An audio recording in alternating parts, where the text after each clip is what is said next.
Hi. Hi again. In the Proclaimer's book, we are at page 63. The first 3 pages of this chapter, chapter 6, A Time of Testing from 1914 to 1918. And the test that's already been traveled through is what will happen when the things that Russell predicted in the volumes of Studies in the Scriptures don't happen on time. So the 1914 one is the one they mention. So far. The disappointment, without telling you exactly what they thought would happen. Yeah, and of course the angle that it's all placed at in this chapter is the brothers were disappointed, and the brothers should not have placed so much emphasis upon the date. Yeah. So they're not really admitting that it was Russell himself that was the problem. Although in the section we're about to read now, I think there's at least a very strong suggestion that it is his fault. Yeah. So let's read the next subhead, which is what is going to happen now. On October 16th, 1916, Brother Russell and his secretary, Menta Sturgeon, departed on a previously arranged lecture tour of western and southwestern parts of the United States. Russell, though, was seriously ill at the time. The tour took them first to Detroit, Michigan, by way of Canada. Then, after stops in Illinois, Kansas, and Texas, the two men arrived in California, where Russell delivered his last talk on Sunday, October 29, in Los Angeles. 2 days later, in the early afternoon of Tuesday, October 31st, Halloween, 64-year-old Charles Taze Russell died on a train at Pampa, Texas. Notice of his death appeared in the Watchtower of November 15, 1916. What was the effect on the Bethel family when the news of Brother Russell's death was announced? A.H. Macmillan, who served as Russell's assistant in the office while Russell was away, later recalled the morning he read the telegram to the Bethel family.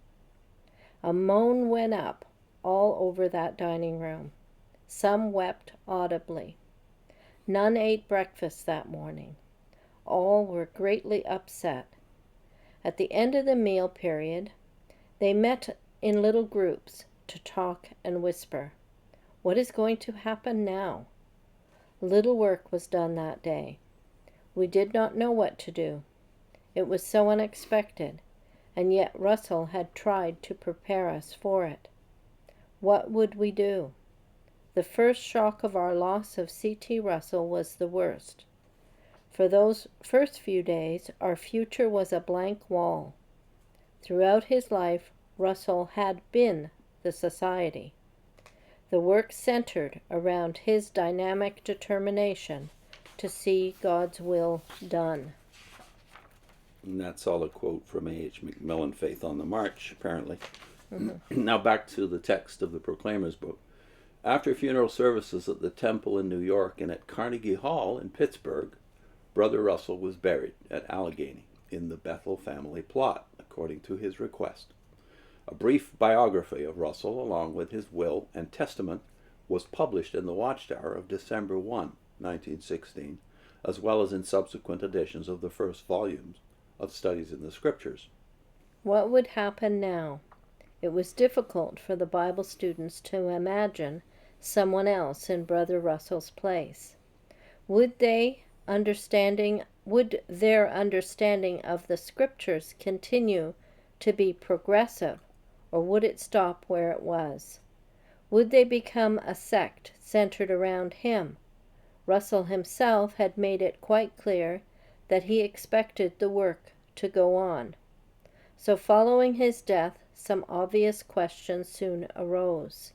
Who will supervise the contents of the Watchtower and other publications? Who should succeed Russell as president? Here's the illustration that's on page 64, vivifying the fact of Russell's death. You've got clippings from, 4 newspapers? Yeah. And also a picture of his gravestone. Right. But then you think about that. Yeah, well, see, I never knew anything about the fact that at his grave site there was also this pyramid. That was I never knew that when I was a witness. It was later that I found that out, and So apparently they've removed it now.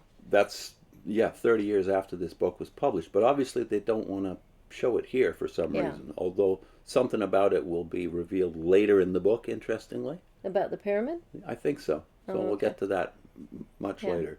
But what's also on the gravestone? Yeah, what I didn't notice initially is because, the print on the gravestone is a little hard to see.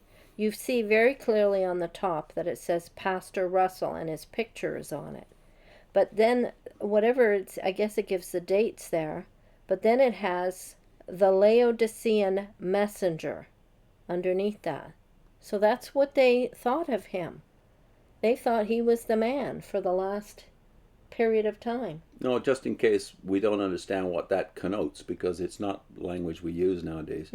They believed, as many did in those days, and some still do, that there's 7 ages in the church, and they're depicted or shadowed by these 7 churches in the book of Revelation. So of course they believe that Russell's the man for the last age of the church. Not Right. a man, the man. Yeah. And as they called him later in the finished mystery, God's mouthpiece, Yeah. God's voice to this planet. All the newspapers make mention of calling him Pastor Russell, and we noted previously that they all viewed him, all the different groups or congregations of witnesses at that time, Bible students, they all viewed him as their pastor. So he wasn't just the pastor of a local congregation. He was supposed to be the pastor of all the people within the group.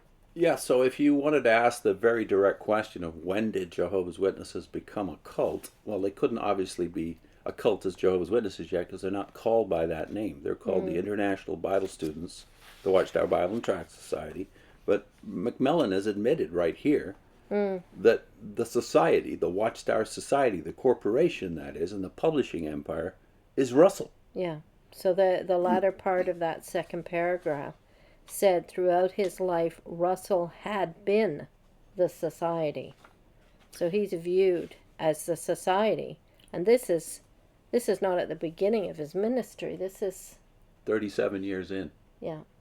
So we've made the point in a previous video that they've already admitted in the previous chapter that of the thousands of people who were followers of Russell in those days, all calling him pastor, they're spread all over the world at this point, especially the English-speaking world, of course, Right. in Britain and Australia Yeah. and Canada. Just prior to that sentence, it said, those first few days, our future was a blank wall.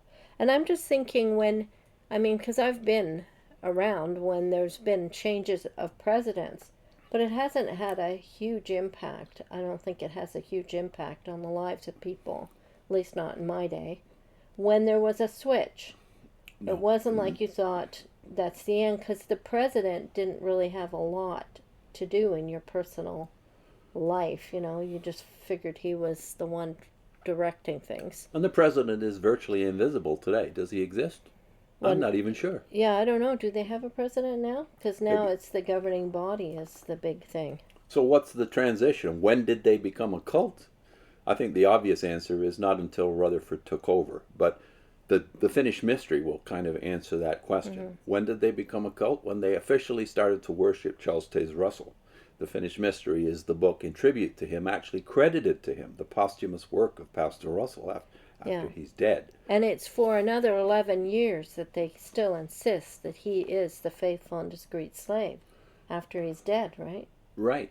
So, and they still are primarily promoting his publications. That's right. For the whole 11 years, Rutherford is insistent that he is the faithful slave, and therefore it's incumbent upon all Jehovah's Witnesses, they're not called that yet, still called Bible students. But the world is calling them, Rutherford's followers by now, the world is calling them Russellites. So he had to do something. And the first thing he did is get rid of Russell's books and stop promoting them, and started promoting his own in replacement of them, including writing commentaries on Ezekiel and Revelation, an official repudiation of even what they themselves had done in the finished mystery. Yeah. And that, of course, is going to be mentioned, but in bits and pieces throughout the rest of the book. So when did they become a cult? I think I would have to answer in the sense in which they were totally dependent on the work of one man, almost right at the beginning. Certainly, when did they become a cult in the sense that it's normally understood by cult experts like Van Balen and Walter Martin and all of the others who make a life study of cults? When did they become a cult in a sociological sense and have total control over their membership? Not till Rutherford purged, as we're going to find out in the next few pages, purged Bethel, and then later purged the organization of the Russellites in the 1920s. Okay. Links. And we were going to link to a video we did called How Finished is the Mystery? Because that's the transition here. You want to give a sneak preview to that one?